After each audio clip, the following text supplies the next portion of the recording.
Hi, my name's Steve from Matt in the Clouds, and in this video, we're going to show you how to access our video tutorials.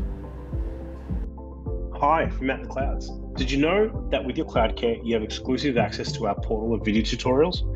Our videos cover many how-tos and common roadblocks so you can solve your issues quickly, but also learn on the way. And I'm going to show you how to access those tutorials.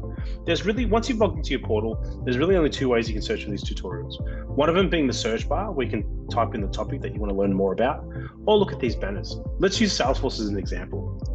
Click on Salesforce, click on user tutorials. It'll take you to a whole range and a big list of any topics that we want to teach you about. Let's look at how to create a contact. It'll give you a little short blurb on what it is, and also provide a short video on how to do this. The great thing about this, it'll also show you related articles, so it lets you allow to move to the next step should you need to. Thanks for watching.